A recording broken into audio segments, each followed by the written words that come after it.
नमस्कार मंडळी, नवीन एका इंटरेस्टिंग व्हिडिओमध्ये सर्वांचं मनापासून स्वागत आहे। मित्रांनो, महाराष्ट्रातील संजय गांधी निराधार अनुदान योजनेच्या लाभार्थ्यांसाठी ही व्हिडिओ अतिशय महत्त्वाची असणार आहे। कारण मित्रांनो, राज्य सरकारच्या माध्यमातून 6 जून रोजी निराधार बांधवांच्या खात्यामध्ये 1500 रुपये जमा केलेले आहेत।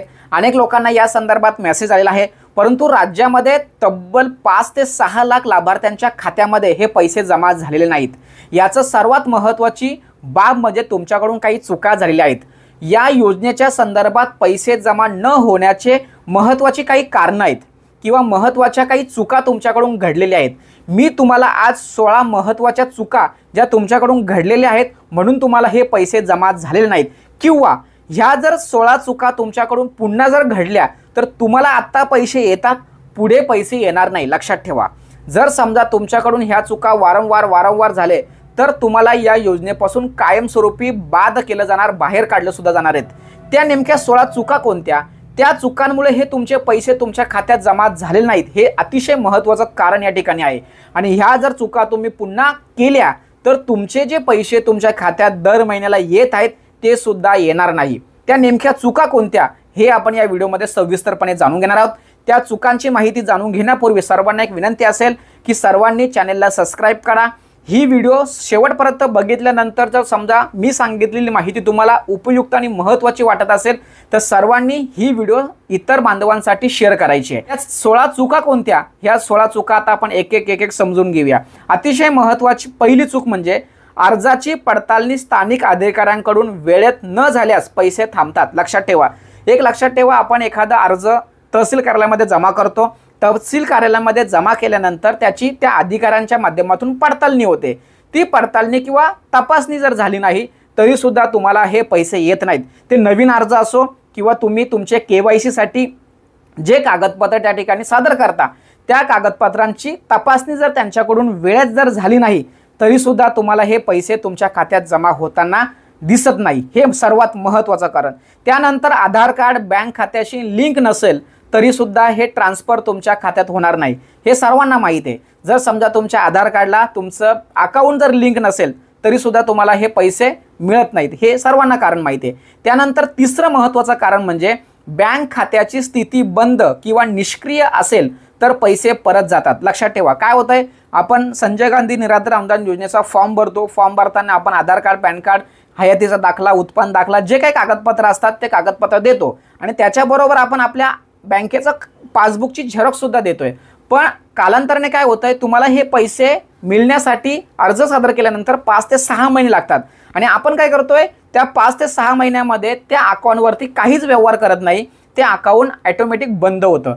बंद झाल्यानंतर निष्क्रिय झाल्यानंतर सुद्धा तुम्हाला हे पैसे मिळत नाहीत। लक्षात ठेवा। त्यानंतर पुढचा महत्त्वाचा, काही वेळा सरकारी पोर्टलवर तांत्रिक अडचणीमुळे हे पैसे अडकून बसतात। सरकारकडून हे पैसे तुमच्या खात्यामध्ये ट्रान्सफर होतात, परंतु या ठिकाणी तांत्रिक अडचणी ट्रान्सफर DBTचं जे प्रणाली आहे त्या प्रणालीमध्ये काही तांत्रिक अडचणी जर निर्माण झाल्या तरी सुद्धा तुम्हाला हे पैसे मिळत नाहीत। त्यानंतर 5वा सर्वात महत्त्वाची चूक म्हणजे योजना दरवर्षी योजनेची जी पुनर्पडताळणी केली जाते ती पडताळणी जर झाली नाही तरी सुद्धा तुम्हाला या योजनेपासून वंचित राहावं लागतं किंवा तुम्हाला अनुदान मिळत नाहीत। म्हणजे दरवर्षी तुम्हाला त्या तहसील कार्यालयामध्ये तुमचे कागदपत्र सादर करायचे असतात, ते कागदपत्र तुम्ही सादर केले नाही ते तरी सुद्धा तुमचे पैसे या ठिकाणी बंद होतात।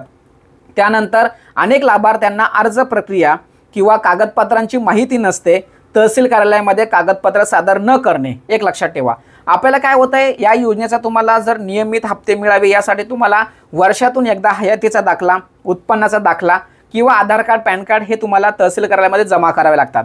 पण मात्र आपल्याला याची माहिती नसते। आपण व्हिडिओ टाकल्यानंतर अनेक लोकांना माहीत नाही की DBT काय असतं, अनेक लोकांना OTP व्हेरिफिकेशन KYC काय असतं हे माहीत नाही।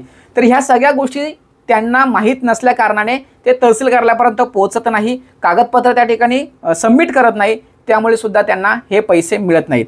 त्यानंतर अतिशय महत्त्वाचा मुद्दा म्हणजे वार्षिक उत्पन्न जे 21,000 रुपये लागतं, हे 21,000 रुपयाचा उत्पन्नाचा दाखला सुद्धा तुम्ही सादर करत नाही। मला एक आपल्या लाभार्थ्याने स्क्रीनशॉट शेअर केला होता की सर ही माहिती बरोबर आहे का, आणि त्यांनी माहिती तहसील कार्यालयातून मागवली होती आणि त्या ठिकाणी त्या व्यक्तीचं उत्पन्न 48,000 रुपये त्या ठिकाणी फिल केलं होतं। आपल्याला 21,000चं उत्पन्न लागतं, त्या ठिकाणी 48,000 रुपये जर उत्पन्न त्या ठिकाणी फिल केलं असेल तर बाबांनो तुम्हाला या योजनेचा लाभ कसा मिळणारच नाही। त्यामुळे 21,000चाच उत्पन्न दाखला तुम्हाला त्या ठिकाणी सादर करायचा आहे। योजना रिन्युअल न करणे, योजना रिन्युअल करणे म्हणजे काय, दरवर्षी तुम्हाला कागदपत्र त्या ठिकाणी सादर करायला लागतात, त्यामुळे पुढच्या वर्षासाठी तुमची ती योजना आहे ती रिन्युअल होते।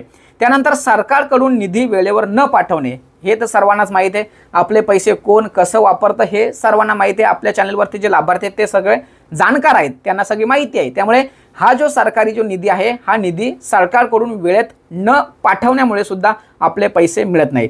कागदपत्रे व वैयक्तिक माहिती काही बदल केल्यास, लक्षात ठेवा कागदपत्रांमध्ये तुम्ही जर तुमच्या वैयक्तिक नावात, जन्मतारखेमध्ये किंवा मेल फिमेलमध्ये जर काही बदल केल्यास तरी सुद्धा तुम्हाला हे पैसे मिळत नाही, त्यामुळे बदल करायचा नाही, लक्षात ठेवा।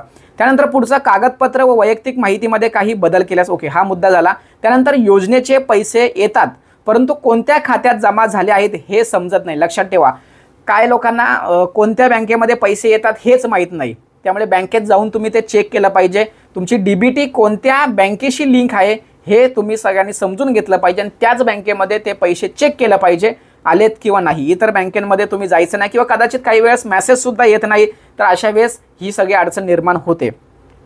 त्याचबरोबर त्यानंतरचा पुढचा मुद्दा म्हणजे तहसील कार्यालयामध्ये जाऊन OTP व्हेरिफिकेशन न करणं। समजा तुम्ही तुमच्या तहसील कार्यालयामध्ये वर्षातून एकदा जाऊन OTP व्हेरिफिकेशन करावं लागतं। हे OTP व्हेरिफिकेशन जर तुमच्याकडून त्या एखाद्या वर्षामध्ये जर झालं नाही तर त्या वर्षाचं अनुदान त्या ठिकाणी तुमचं थांबवलं जातं। त्यानंतर पुढचं मोबाईल नंबर, पॅन कार्ड, आधार कार्ड, बँक अकाउंट या सर्व बाबी एकमेकांना लिंक असणं आवश्यक आहे। मी आता जे तुम्हाला कागदपत्र सांगितले ते कागदपत्र एकमेकांना तुमचे लिंक पाहिजे, त्याच्यावरचा डेटा माहिती सारखी पाहिजे, तरच तुम्हाला हे पैसे मिळतील, अन्यथा पैसे मिळणार नाही। त्यानंतर हयातीचा दाखला व उत्पन्नाचा दाखला वेळेत सादर न करणं, लक्षात ठेवा वर्षातून एकदा तुम्हाला हयातीचा दाखला आणि उत्पन्नाचा दाखला तहसील कार्यालयामध्ये सादर करायचा असतो, परंतु तो वेळेत न, आता 30 जूनपर्यंत तारीख दिले, त्या तारखेपर्यंत समजा तुम्ही जर जमा केलं नाही तर मात्र पुढचे जुलै ऑगस्टचे हप्ते तुम्हाला मिळणार नाही। अशा पद्धतीचा अतिशय महत्त्वाची चूक तुमच्याकडून घडू शकते।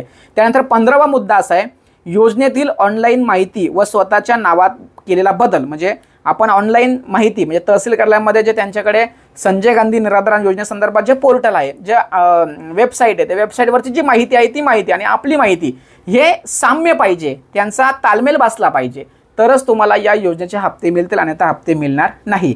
त्याचबरोबर शेवटचा मुद्दा म्हणजे प्रशासकीय चुका। प्रशासकीय चुका हा सुद्धा अतिशय महत्त्वाचा मुद्दा आहे। तो मुद्दा असा आहे की समजा आपण तहसील कार्यालयामध्ये कागदपत्र सबमिट करतोय, परंतु त्याची कारवाई मात्र प्रशासकीय अधिकाऱ्यांकडून, कर्मचाऱ्यांकडून वेळेत न झाल्यामुळे सुद्धा तुमचे पैसे या ठिकाणी थांबलेले दिसत आहेत। अशा पद्धतीने मित्रांनो ह्या 16 चुका तुमच्याकडून जर झाल्या असतील, 16 चुकांपैकी एक जरी चूक, बघा मी काय म्हणतोय, या अगोदर मी तुम्हाला सांगितलं असेल 16 चुका तुमच्याकडून झाल्या असेल पैसे येणार नाही, या 16 चुकांपैकी एक जरी चूक तुमच्याकडून झाली असेल तरी सुद्धा तुम्हाला पैसे मिळणार नाही किंवा आता सद्यस्थितीला मिळाले नसतील सुद्धा। आणि ज्या लोकांना हे पैसे मिळत आहेत, आता 6 तारखेला तुम्हाला 1500 तुमच्या खात्यामध्ये जमा झालेले आहेत, परंतु या 16पैकी एक जरी चूक तुम्ही जर केली तरी सुद्धा तुम्हाला पुढचे हप्ते मिळणार नाही। मग तुम्ही सांगू नका का आम्हाला हप्ते मिळत नाही, लक्षात ठेवा। अशा पद्धतीने मित्रांनो संजय गांधी निराधार अनुदान योजनेच्या बाबतीत हा अतिशय महत्त्वाचा मुद्दा सर्वांनी लक्षात घेतला पाहिजे। संजय गांधी निराधार योजनेच्या संदर्भात ज्या 16 चुका तुमच्याकडून झालेल्या आहेत त्या दुरुस्त करा। त्या कशा दुरुस्त करायच्या याविषयी आपल्या यूट्यूब चॅनलवरती डिटेलमध्ये एक व्हिडिओ आहे। मी ज्या 16 गोष्टी सांगितल्यात ना, प्रत्येक 16 टॉपिकवरती आपण व्हिडिओ बनवलेले आहे, त्यामुळे तो व्हिडिओ व्यवस्थित बघायचा आहे, चॅनल आपलं चेक करायचं आहे। काय होतं माहिती आहे का, अनेक लोक कमेंट्स करतात वेगवेगळ्या विषयांच्या, ऑलरेडी त्या विषयांवरती आपण व्हिडिओ बनवलेले आहे, ऑलरेडी आपण त्या विषयांवरती चर्चा केलेली आहे। त्यामुळे माझं एक सर्वांना मत असेल की प्रत्येक कमेंट्सला उत्तर देणं मला शक्य होत नाही। नवीन विषय जर असेल, नवीन प्रश्न जर असेल त्याच्यावरती मी बारकाईने उत्तर देतो, बारकाईने विचार करून उत्तर देतोय, माहिती घेऊन उत्तर देतोय, पण त्याच विषयांवरती मला उत्तर देणं शक्य नाही आहे। एकदा काही तुम्हाला कमेंट्स करायचे असेल तर थोडंफार चॅनल चेक करून घ्या, नेमकं तुमचा प्रश्न त्याचं उत्तर त्याच ठिकाणी उपलब्ध असेल का, आहे का हे बघून घ्या आणि मग कमेंट्स करा। ह्या ज्या 16 चुका आहेत त्यापैकी एक सुद्धा चूक करायची नाही आहे, भविष्यात सुद्धा एकही चूक झाली नाही पाहिजे, यासाठी सर्वांनी तत्पर राहायचं आहे किंवा अलर्ट राहायचं आहे, जेणेकरून हे आपल्या हक्काचे जे पैसे आहेत ते वेळेत आपल्याला मिळेल। अशा पद्धतीने ह्या चुका तुमच्याकडून होणार नाही याची दक्षता घ्यायची। या चुकांपैकी वेगळा जर तुमची काही अडचण असेल, काही प्रश्न असेल, तर आपण एक व्हॉट्सअप ग्रुप तयार केलेला आहे। त्या व्हॉट्सअप ग्रुपची लिंक मी डिस्क्रिप्शन बॉक्समध्ये दिलेली आहे। त्यापैकी व्हॉट्सअप चॅनेलला सर्व महिला वर्गाने जॉईन व्हायचं आहे, व्हॉट्सअप ग्रुपला सर्व पुरुष वर्गाने जॉईन व्हायचं आहे। सुरक्षिततेदृष्टीने आपल्या यूट्यूब चॅनेलचा, आपल्या व्हॉट्सअपचा हा एक नियम आपण या ठिकाणी तयार केलेला आहे, तो सर्वांना फॉलो करायचा आहे, अन्यथा व्हॉट्सअपला जॉईन होऊ नका असं या ठिकाणी म्हणायला काहीच हरकत नाहीये। अशा पद्धतीने मित्रांनो अतिशय महत्त्वाची आणि इम्पॉर्टंट माहिती या ठिकाणी देण्याचा, समजावून सांगण्याचा प्रयत्न केलाय। सदर व्हिडिओ, सदर माहिती महाराष्ट्रातील सर्व संजय गांधी निराधार अनुदान योजनेच्या लाभार्थ्यांपर्यंत पोहोचवण्यासाठी सहकार्य करा। भेटूया पुढील व्हिडिओसह, तोपर्यंत धन्यवाद। जय हिंद, जय महाराष्ट्र।